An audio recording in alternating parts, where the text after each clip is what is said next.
सुप्रभात बच्चों। सृष्टि के कण कण के विकास में तुम सहायक हो सकते हो। अपने लक्ष्य को हासिल करने का पौरुष है तुम में।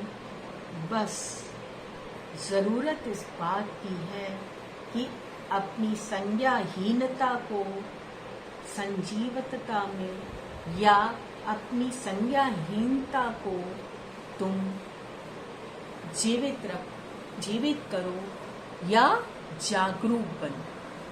साथ में पूरी लगन, दृढ़ इच्छा शक्ति, पक्के इरादे के साथ लग जाओ। प्यारे बच्चों, आप अब उठिए, जागिए और अपने लक्ष्य में लग जाइए, क्योंकि आपके आवधिक परीक्षा की तिथि निर्धारित हो चुकी है। आपका हिंदी का प्रथम पीरियोडिक टेस्ट 23 तारीख को मंगलवार को है। 22 को नहीं, 23 तारीख को मंगलवार को है। और आज के सत्र में मैं आपकी जो पोर्शन दिया गया है उसकी पुनरावृत्ति करवाऊंगी। ठीक है बच्चों? क्यों? क्योंकि आज के बाद अब हम लोग सीधे कब मिलेंगे? पहले पीरियोडिक टेस्ट के हिंदी के दिन। आप लोग अन्य कक्षाएं तो सोमवार को करेंगे, लेकिन सोमवार को तो हमारी कक्षा नहीं होती, हमारी तो मंगलवार को होती है। इसलिए हम आज ही पाठों की पुनरावृत्ति कर लेंगे। आपको मालूम है कि पोर्शन मैंने पाठ 6 और 7 दिया है। इसके पहले पाठ 4 तक का आप लोगों ने वीकली टेस्ट दे लिया था और पाठ 5 केवल पढ़ने के लिए था। तो इसलिए मैंने पाठ 6 और 7 आपको दिया है। आप लोग इस बात को ध्यान रखिएगा कि पाठ 6 में अभ्यास सागर और ज्ञान सागर दोनों से प्रश्न आएंगे। इसी तरह पाठ 7 में अभ्यास सागर और ज्ञान सागर दोनों से प्रश्न आएंगे। हर तरह के प्रश्नों पर आपकी नजर बनी रहनी चाहिए। पाठ को अच्छे से पढ़िएगा, क्योंकि बीच से भी प्रश्न पूछे जा सकते हैं। ये तो एक साधारण जानकारी है कि आप हिंदी में किस तरह से तैयारी करें, किस तरह से अपनी पूरी तैयारी चरणबद्ध तरीके से करेंगे। आज मैं आपको फिर से पाठ 6 ज्ञान सागर की ओर ले चलना चाहती हूँ। क्रमशः पाठ 6 और 7 पर हम लोग एक नजर डालेंगे। प्यारे बच्चों, पहले मैं एक बात और बता दूं कि अब आप लोगों को अर्थ ग्रहण संबंधी प्रश्न भी पूछे जाते हैं। आप लोगों ने अपने कक्षा 5वीं की परीक्षा में देखा होगा, वार्षिक परीक्षा में अर्थ ग्रहण संबंधी प्रश्न रहे होंगे। पाठ 6 में भी अर्थ ग्रहण संबंधी प्रश्न पूछे जाएंगे। अर्थ ग्रहण संबंधी प्रश्न कैसे?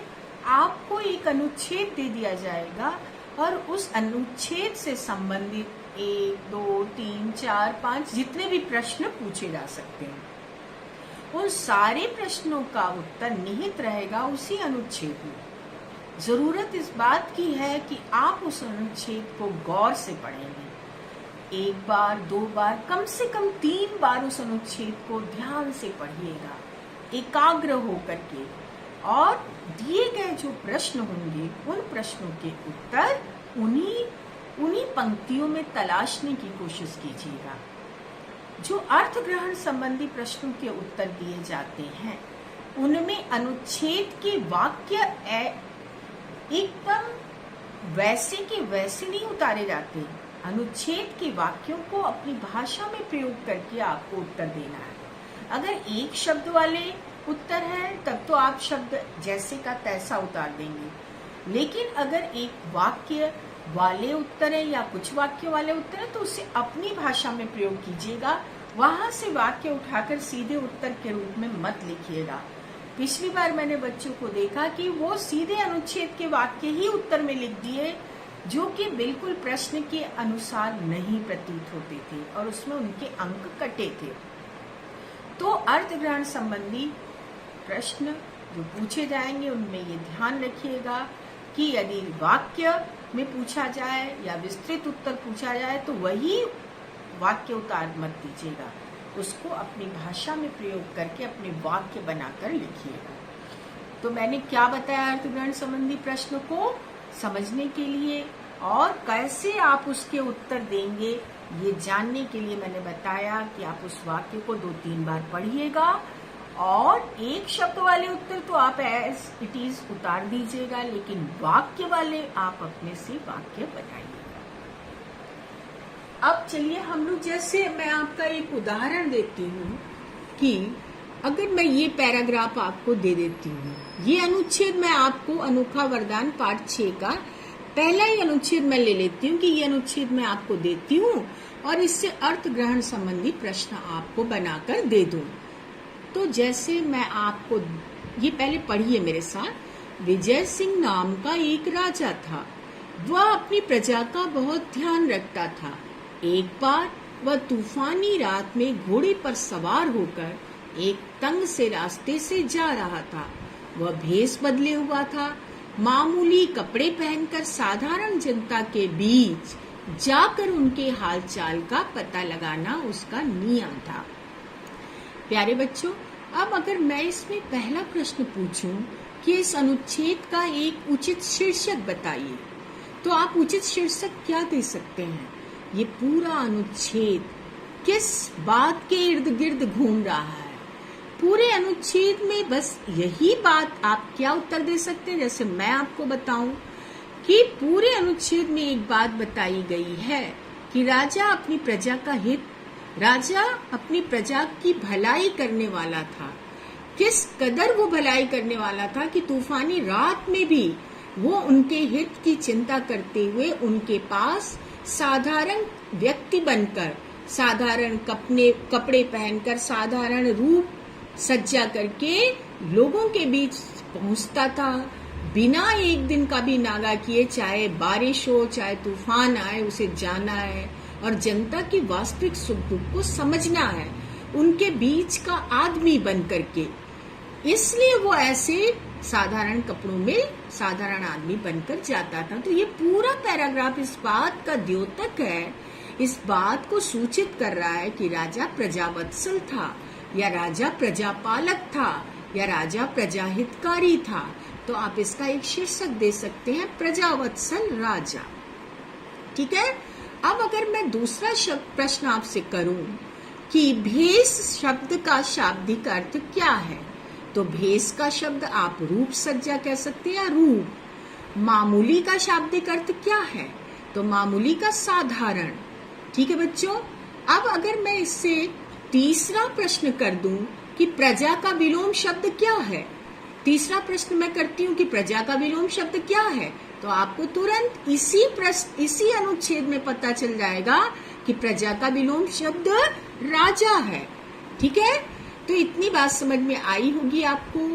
आप लोग इस तरह से अपने अनुच्छेद में ही आप प्रश्नों के उत्तर ढूंढेंगे और उसे लिखेंगे। जरूरत इस बात की होगी कि आप प्रश्नों को ढूंढने के लिए उस अनुच्छेद को गौर से देखेंगे। ठीक है बच्चों। तो अर्थ ग्रहण संबंधी प्रश्न पर भी ध्यान दीजिएगा। इसके लिए आप पूरे पाठ 6 और पाठ 7 को गौर से पढ़िएगा। ठीक है। हम लोग पाठ 6 में आप लोग भली भांति पढ़ चुके हैं। हम लोग एक बार रिवीजन पुनरावृत्ति करते हैं इन प्रश्नों की। राजा भेष बदलकर क्यों घूमता था? राजा प्रजा की वास्तविक दुख सुख की खबर रखने के लिए या जानकारी रखने के लिए उनके बीच अपना रूप बदलकर उन्हीं के जैसा आदमी बनकर घूमता था। दूसरा, राजा ने अपनी जान बचाने वाले नौजवानों का धन्यवाद कैसे दिया? राजा ने उन्हें अपने दरबार में बुलाकर उन्हें यथोचित या उनके लिए जो जरूरी था वैसा सम्मान देकर और अपनी मनपसंद का कोई वरदान मांगने के लिए प्रेरित करके उनका सम्मान किया और धन्यवाद किया। तीसरे नवयुवक ने राजा से क्या मांगा? तीसरे नवयुवक ने, आपने देखा है कि यहाँ पर वर्णन है, तीसरे नवयुवक ने राजा से, दूसरे ने क्या मांगा था? तरक्की। और तीसरे नवयुवक ने राजा से गांव की सड़कों को बनाने के लिए कहा था। क्यों? क्योंकि उसे सब्जी तरकारी बेचने में दिक्कत, उसको और उसके गांव वालों को जाने में, गांव से शहर जाने में दिक्कत होती थी। और पहले नौजवान ने क्या मांगा था? आप लोग 6 नौजवान के बारे में फिर से एक बार देखिए। आलीशान भवन। दूसरे ने क्या मांगा था? अपने पद पर तरक्की। और तीसरे ने पथ निर्माण की बात की थी, या सड़क और पुलों के निर्माण की बात की थी। और चौथे ने शर्माते हुए क्या कहा था? कि किसी सुंदर कन्या के साथ उनका विवाह कर दिया जाए। और 5वें ने अपार धन संपदा। और 6ठे ने राजा को वर्ष में एक बार अपने पास अतिथि रूप में आने के लिए ये वरदान मांगा था। तो चलिए बच्चों, अब हम लोग छठे नौजवान, तीसरे ने क्या मांगा था? अच्छी सड़क और पुल आदि के निर्माण की बात की थी। क्यों? क्योंकि वो अपने गांव के लोगों की दिक्कतों को देखते हुए चाहता था कि उसके गांव से शहर की सड़क अच्छी हो जाए। चौथा, छठे नौजवान ने राजा के सामने अपनी कौन सी अनोखी इच्छा रखी? छठे नौजवान ने राजा के सामने ये इच्छा रखी कि वर्ष में एक बार, जब तक आप और मैं जीवित हैं, आप मेरे घर अतिथि रूप में आए या मेरा आतिथ्य स्वीकार करें। उचित शब्दों द्वारा रिक्त स्थानों की पूर्ति कीजिए। राजा विजय सिंह भेष बदलकर प्रजा के हालचाल का पता लगाता था। डाकू राजा के घोड़े पर हाथ साफ करना चाहते थे। राजा जहां भी जाता, उसके पीछे उसके अंगरक्षक भी जाते थे। डाकू राजा पर लपकने ही वाले थे कि 6 नौजवान क्या वहां आ पहुंचे। और अंगा, छठा नौजवान, सबसे अधिक बुद्धिमान था। अब छठे प्रश्न की ओर चलते हैं। पाठ के आधार पर नीचे कुछ वाक्य दिए गए हैं। कहानी की घटनाओं के अनुसार उनके आगे क्रम संख्या लिखिए। तो पहला वाक्य आप कौन सा लिखेंगे? विजय सिंह नाम का एक राजा था। और दूसरा वाक्य आप लिखेंगे, वह भेष बदलकर अपनी प्रजा का हाल चाल पता करता था। और तीसरा वाक्य आप लिखेंगे, एक बार अचानक डाकुओं ने उसे घेर लिया। और चौथा वाक्य लिखेंगे, 6 नौजवानों ने राजा को डाकुओं से बचाया। और 5वां वाक्य लिखेंगे, राजा ने उन नौजवानों को मनचाहा पुरस्कार मांगने के लिए कहा। और छठा वाक्य लिखेंगे, पहले नौजवान ने भवन मांगा तो दूसरे ने पद और तरक्की मांगी। और 7वां वाक्य आप लिखेंगे, तीसरे नौजवान ने अच्छी सड़क मांगी तो चौथे ने क्या मांगा? सुंदर पत्नी। और 8वां वाक्य लिखेंगे, छठे नौजवान ने वर्ष में एक बार राजा को अतिथि रूप में अपने घर आने की बात की। और 9वां अंक क्या डालेंगे आप? प्रश्न उठा कि राजा छोटे से मकान में कैसे रहेंगे। और 10वां प्रश्न आप लिखेंगे, 10वां नंबर डालेंगे, क्या डालेंगे? छठे नवयुवक ने अपनी चतुराई से क्या किया? एक वरदान में ही सब कुछ प्राप्त कर लिया। इस तरह से सही क्रम संख्या आपको डालनी है। बातचीत के लिए प्रश्न आप केवल बातचीत के लिए करते हैं। अनुमान कल्पना के प्रश्न आ सकते हैं, आपने ये खुद किया था, फिर भी मैं आपको एक बार बता देती हूँ। यदि राजा पैदल जा रहे होते तो शायद डाकुओं का हमला राजा के ऊपर न होता और राजा अपने काम के लिए खुशी खुशी या आराम से जाते। क्यों? क्योंकि डाकुओं का तो पूरा ध्यान केवल उनके बांके घोड़े पर था। अगर 6 नौजवान राजा की रक्षा नहीं करते तो कहानी में क्या बदलाव आता? अगर 6 नौजवान मौके पर राजा के पास ना पहुंचते और राजा की रक्षा नहीं कर पाते तो राजा अपनी सुरक्षा करने की पूरी कोशिश करता। और राजा एक योद्धा भी होता है, ये नहीं भूलना चाहिए। और राजा निश्चित रूप से उन डाकुओं से अपना बचाव कर लेता। ठीक है। अब भाषा की बात की प्रश्न। पाठ में आए कोई 6 क्रियाएं आपको छांटकर लिखनी थी। 6 क्रियाओं में मैंने आपको बताया था, आप उठेंगे, बैठेंगे, खाएंगे, पिएंगे, सोएंगे और चलाएगा आदि क्रियाएं आपने लिखी होंगी, मैंने आपको बताया था। नीचे दी गए शब्दों के विपरीत अर्थ पाठ में से ढूंढकर लिखिए। रंक का राजा, अंदर का बाहर, अस्वीकार का स्वीकार, विद्वान का मूर्ख। अब आपको इसको शब्दकोश के क्रम के अनुसार लिखना है। शब्दकोश के क्रम के अनुसार पहला मैंने आपको बताया था अनुस्वार वाला अंगरक्षक, और दूसरा बताया था अतिथि, और तीसरा बताया था गृहिणी, और चौथा बताया था मैंने आपको जीवित, और पांचवा बताया था पुरस्कार, और छठवां बताया था प के बाद क्या आता है? भ, भेष, और सातवां मैंने आपको बताया था शीघ्र, और आठवां बताया था स्वयं। मैंने आपको प्यारे बच्चों, मैंने आपको शब्दकोश के क्रम पर एक पीडीएफ भी भेजा था और समझाया भी था। एक सत्र पूरा मैंने उस पर दिया था। फिर भी मैं आपको एक बार संक्षेप में फिर से बताती हूँ। शब्दकोश के क्रम आपके लिए बहुत ही महत्वपूर्ण प्रश्न है। आपको ये जानना चाहिए कि शब्दकोश में किस आधार पर क्रम दिए जाते हैं। आप लोगों ने जो बचपन में वर्णमाला पढ़ी उससे थोड़ा भिन्न है शब्दकोश का क्रम।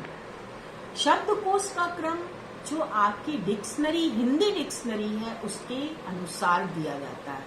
हिंदी शब्दकोश या हिंदी डिक्शनरी में आपको पहले अनुस्वार और अनुनासिक वाले शब्दों को रखना होता है और तब उस स्वर या उस व्यंजन को रखना होता है। जैसे अगर क आप व्यंजन लीजिए तो क व्यंजन में पहले आप उसके ऊपर अनुस्वार लगाएंगे कंग, फिर अनुनासिक और तब क वाले।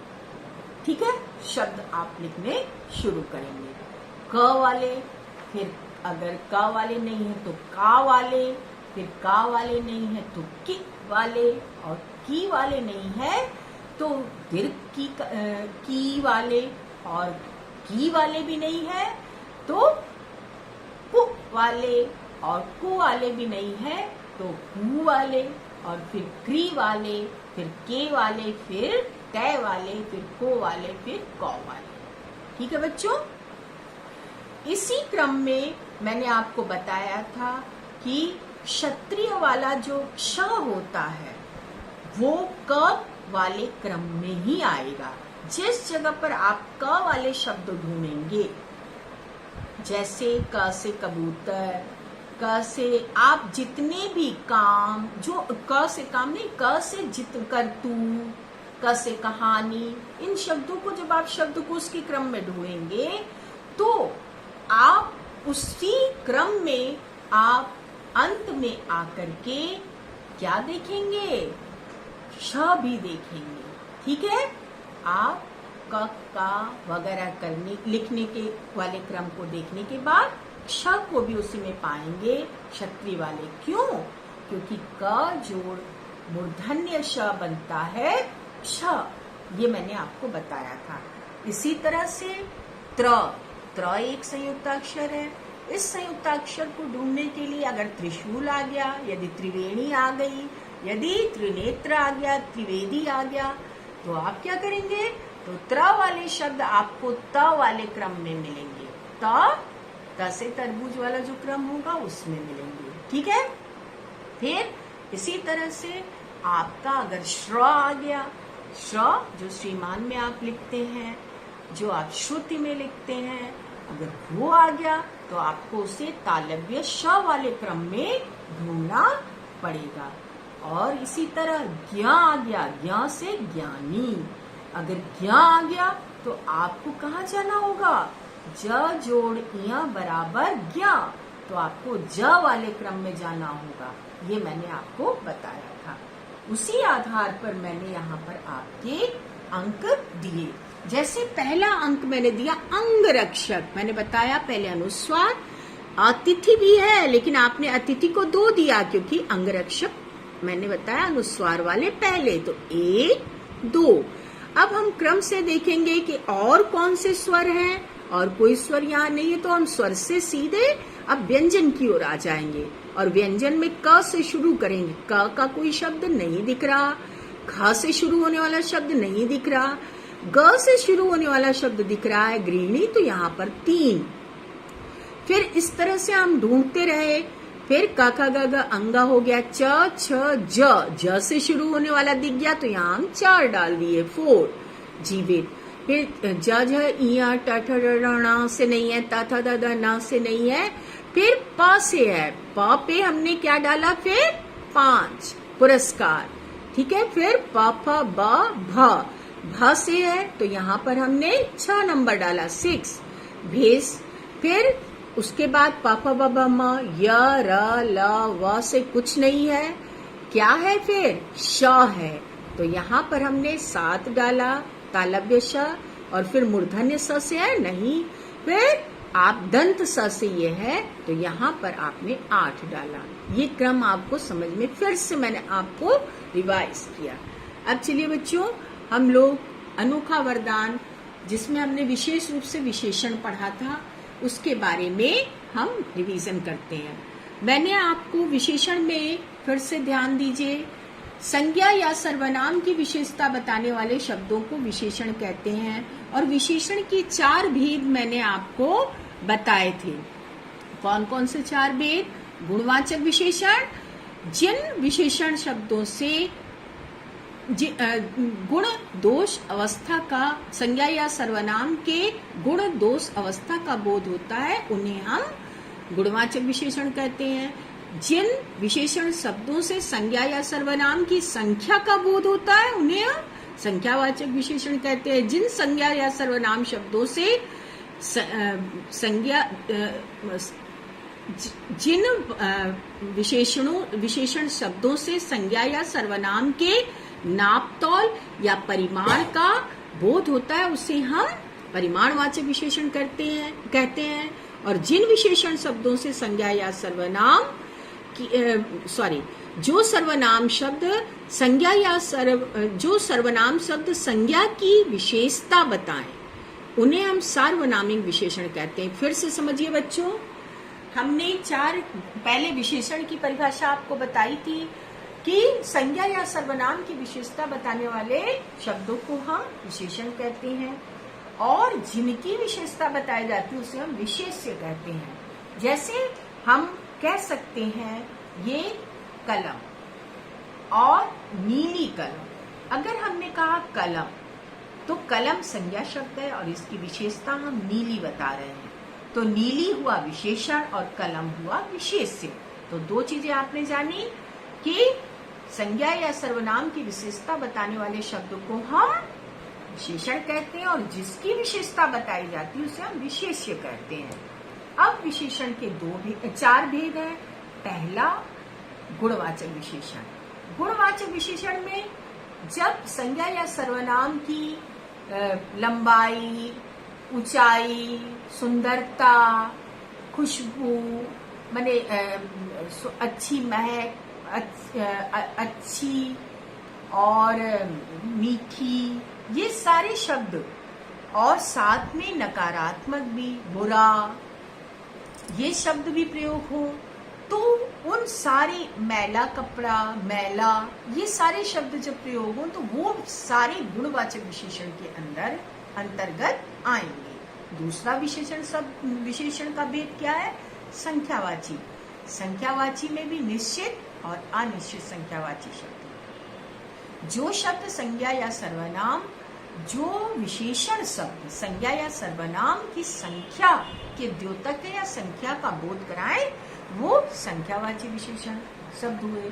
और परिमाणवाचक विशेषण शब्द जो विशेषण शब्द संज्ञा या सर्वनाम के परिमाण या नाप तौल का बोध कराए वो परिमाणवाचक विशेषण हुए। और चौथा, परिमाणवाचक विशेषण में भी निश्चित परिमाणवाचक और अनिश्चित परिमाणवाचक विशेषण होता है। और अंतिम है सार्वनामिक विशेषण। जब सर्वनाम कभी कभी विशेषण के रूप में प्रयोग होता है तो उसे हम सार्वनामिक विशेषण कहते हैं। प्यारे बच्चों, इसी से संबंधित अभी हम लोग रिवीजन करते जाएंगे। चलिए, यहाँ से हमें कुछ शब्द ढूंढने हैं जो कि राजा का विशेषण बता रहा है। पहले में राजा कैसा था? राजा नेक दिल था। यहाँ कहीं आपको नेक दिल दिख रहा है। कपड़े कैसे थे? मामूली थे। जनता कैसी थी? साधारण थी। घोड़ा कैसा था? शानदार था। तो यहाँ पर ये विशेषण शब्द आपने लिखे। फिर उसके बाद यहाँ पर इन शब्दों की विशेषता बताने के लिए जिन शब्दों का प्रयोग किया जाता है उन्हें हम क्या कहते हैं? विशेषण। ठीक है। नीचे दिए गए वाक्यों की विशेषण शब्दों के नीचे रेखा कीजिए।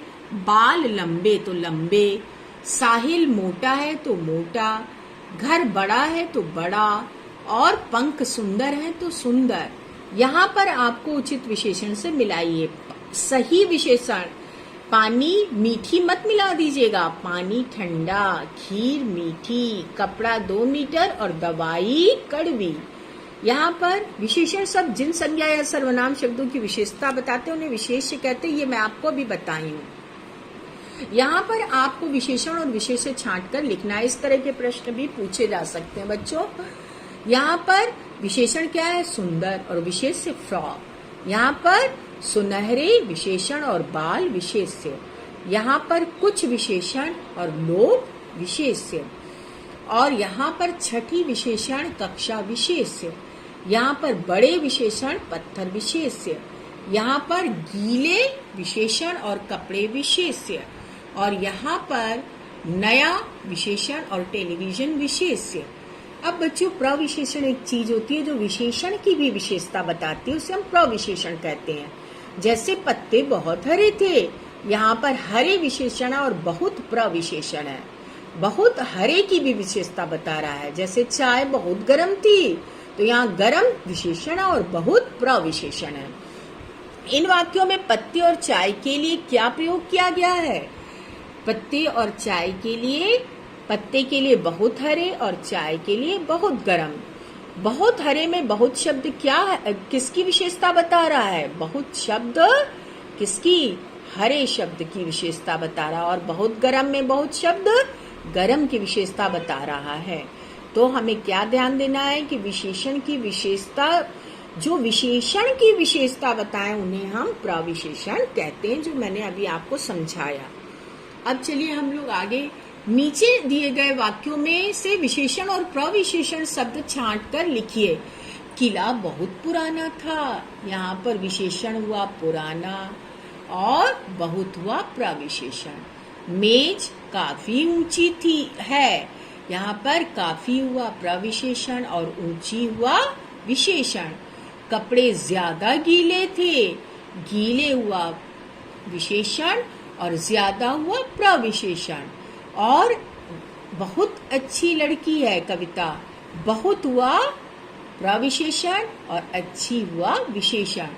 ठीक है बच्चों, तो पुराना, बहुत, काफी, ऊंची, ठीक है, और ज्यादा गीले और बहुत अच्छी। अब हम लोग ये तो पढ़ चुके हैं। हम अब आगे चले। नीचे दिए गए वाक्यों में विशेष शब्दों के नीचे रेखा खींचिए और सामने दिए गए कथन पर, सामने दिए गए स्थान पर उनके नाम या भेद लिखिए। हम लोग अब सामने मीता बड़ी चतुर है, ये यहाँ पर गुणवाचक विशेषण लिखेंगे। 5 बच्चों ने गाना गाया, संख्यावाचक। अब हम लोग आगे चले। आगे का पेज इसमें नहीं आया है। ठीक है बच्चों, हम लोग आगे उसको छोड़ करके हम इधर इस पे आ जाते हैं। सब बच्चों का ध्यान इधर। मेरे बस्ते में कुछ किताबें रखी हैं, हमें क्या ढूंढना है इसमें? विशेषण का भेद। कुछ, ये भी संख्यावाचक लेकिन अनिश्चित संख्यावाचक है। उसने 2 किलो आम खरीदे, इसको हम परिमाणवाचक में रखेंगे और निश्चित परिमाणवाचक। वह लड़की सार्वनामिक, लड़की संज्ञा के पहले सर्वनाम जो है वो सार्वनामिक विशेषण के रूप में स्थित है। मोहन के बगीचे में लाल फूल, ये गुणवाचक विशेषण। यह कमीज, कमीज के पहले यह सार्वनामिक विशेषण के रूप में, इसे हम सार्वनामिक विशेषण रखेंगे। थोड़े से चने, परिमाणवाचक लेकिन अनिश्चित परिमाणवाचक। ठीक है, अब चलिए हम लोग यहाँ पर 2 वाक्य बनाएंगे। कैसे? एक वचन एवं बहुवचन रूप में प्रयोग करते हुए एक एक वाक्य इन शब्दों से बनाएंगे। जैसे, वहां एक पुल का निर्माण हो रहा है या वहां पुल बन रहा है, और बिहार में अनेक पुल हैं। फूल, वह फूल सुंदर है। बगीचे में अनेक फूल हैं। जैसे इन्होंने डाकू चल रहा था, डाकू चल रहे थे, बनाया है। अब चलिए हम लोग इसको यहाँ पर अनेक शब्दों के लिए एक शब्द लिखने हैं जिनके आने की तिथि निश्चित ना हो। अतिथि, सप्ताह में एक बार होने वाला। साप्ताहिक, 15 दिनों में होने वाला। पाक्षिक, जिसका मूल्य बहुत अधिक हो। बहुमूल्य, किए हुए उपकार को मानने वाला। कृतज्ञ। प्यारे बच्चों, अगली तरफ हम चलेंगे। विदूषक, इसको मैंने आपको समझाया था, आप लोगों ने समझा भी था, यहाँ लिखा हुआ है, इसको ध्यान से देखिए। ह्रस्वकार को दीर्घकार में बदलकर आपको इसकी वर्तनी सुधारनी पड़ी, तो ध्यान रखिएगा। विदूषक में दीर्घकार होगा, डाकुओं में यहाँ दीर्घकार है, इसको आपको ह्रस्वकार में बदलना है। डाकुओं। सड़क लिखा है, ड़ में बिंदु नीचे नहीं लगा है तो ड बन गया। ड में यही अंतर है कि बिंदु नीचे लगा रहता है तो सड़क। तरक्की, तरक्की में क संयुक्त होगा, यहाँ पे पूरा क दिया हुआ है तो आपको क संयुक्त करना है। अब यहाँ पर नीचे दिए गए वाक्यों में से आपको संज्ञा एवं सर्वनाम शब्द छांट कर लिखना है। आपको संज्ञा शब्द यहाँ आम दिख रहा है और सर्वनाम शब्द यहाँ पर क्या दिख रहा है? प्रश्नवाचक सर्वनाम। नेहा ने उसे डूबने से बचाया, उसे सर्वनाम है और नेहा संज्ञा। वह कल आगरा जाएगा, आगरा संज्ञा और वह सर्वनाम। उन्होंने गन्ने तोड़े, गन्ने संज्ञा और उन्होंने सर्वनाम। अपनी परीक्षा परिणाम देखकर रोहित सकते में आ गया। यहाँ पर आपको सही मुहावरा ढूंढकर प्रयोग करना है, लेकिन मुहावरे की भाषा बदलिएगा। बहुत से बच्चे ऐसे लिखते हैं, अपने परीक्षा परिणाम को देखकर रोहित सकते में आना, नहीं, उसको अपने वाक्य में प्रयोग करना है। सकते में आ गया। बस में किसी ने पिताजी के बैग पर हाथ साफ कर लिया। हाथ साफ करना मत लिखिएगा, हाथ साफ कर लिया। सजीली का तो कोई बाल बांका नहीं कर सकता, बाल बांका न करना लिखिएगा। ठीक है, अब हम लोग अगले प्रश्न की ओर चलते हैं। ये प्रश्न मैंने आपको अनुच्छेद लिखने के लिए दिया था, चित्र वर्णन। चित्र को देखकर आप लोगों ने सही तरीके से वर्णन किया था। तो अब आपके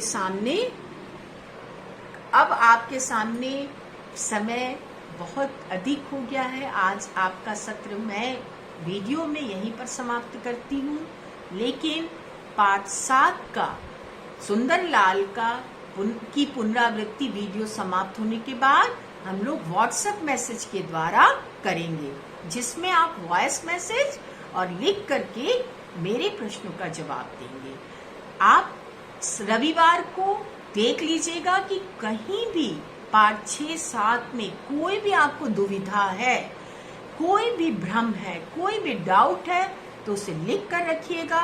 और मंगलवार को सॉरी कल मैंने आज अभी सत्र के दौरान आप पूछ लीजिएगा, और रविवार को आप मंगलवार को भी मैं 5 मिनट बाद आपका प्रश्न शुरू करूंगी, आपका परीक्षा आपकी शुरू करूंगी, आप उस बीच अपने डाउट पूछ सकते हैं। ठीक है बच्चों, तो इसी के साथ मैं आज के अपने सत्र को समाप्त करती हूँ। खुश रहिए और पढ़ाई में लग जाइए।